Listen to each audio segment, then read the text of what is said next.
বাড়ির মধ্যে ঢুকে অষ্টম শ্রেণীর ছাত্রীকে খুনের পর থানায় আত্মসমর্পণ যুবকের।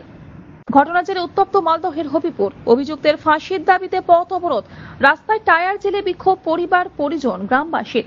মালদহের হবিপুরের ইংলিশ মোহনপুরের ঘটনা। বৃহস্পতিবার রাতে মৃতার বাবা ও মা দুজনেই মেলায় আইসক্রিম বিক্রি করতে গিয়েছিলেন। বাড়িতে 7 বছরের ভাইকে নিয়ে ঘুমিয়েছিল মেয়েটি। সেই সময় প্রতিবেশী গ্রামের যুবক চন্দন সিংহ বাড়িতে গিয়ে মেয়েটিকে গলা টিপে খুন করে বলে অভিযোগ। ঘটনাকে ঘিরে উত্তেজনা গ্রামের। বাড়ির বারান্দায় মেলে ওই ছাত্রীর মৃতদেহ। ভাইকে ঘরের দরজা বন্ধ করে রাখা হয় বলে অভিযোগ। মালদহ নালাগোলা রাজ্য সড়কের বুলবুলচন্ডী হাসপাতাল মোড় এলাকায় অবরোধ তুলতে হবিপুর থানার আইসেট নেতৃত্বে পুলিশ।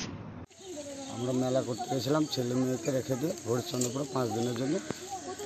আমরা শুনছি ফোন করে এরকম মহাদেব তো পড়েছিল বারান্দাতে, যেখানে আমরা রান্না করি। কি পড়েছিল? আমার বেটি। দিয়ে আমাদেরকে ফোন করে বলছে তাড়াতাড়ি আসুন। এখানে এসে শুনছি মারা গেছে। কি মনে করছেন, এটা কেউ কি খুন করে ফেলে রেখেছে? হ্যাঁ, কেউ খুন করে ফেলেছে। এত তো কেউ তো হাতও দিবে না। এতদিন ধরে আমরা বাইরে মেলা করছি, দূরে দূরে মেলা গেছি। আপনার বাড়ি কোথায়? আমার বাড়ি হলো ইংলিশ কলোনি, মোহনপুর। ওখানে মৃত অবস্থায় ছিল? হ্যাঁ, মৃত্যু অবস্থা পড়েছিল। আমাকে ফোন করে বলে যারা মার্ডার করেছে তাদের জন্য পুরো শাস্তি ফাঁসি দেওয়ানো হয়। এটার জন্য আমি দেখতে চাই। আর 14 বছরের মেয়ে হলো, গার্ড স্কুলে পড়তো। ঘরে কে কে ছিল? ঘরে ছিল আর ভাই বোন ছিল।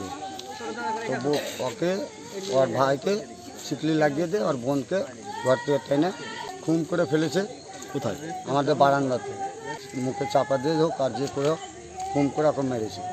ওদের জন্য পুরার জন্য শাস্তি হয়, ফাঁসির জন্য হয়। মালদহ থেকে দেবুসিনা রিপোর্ট, আনন্দ বার্তা।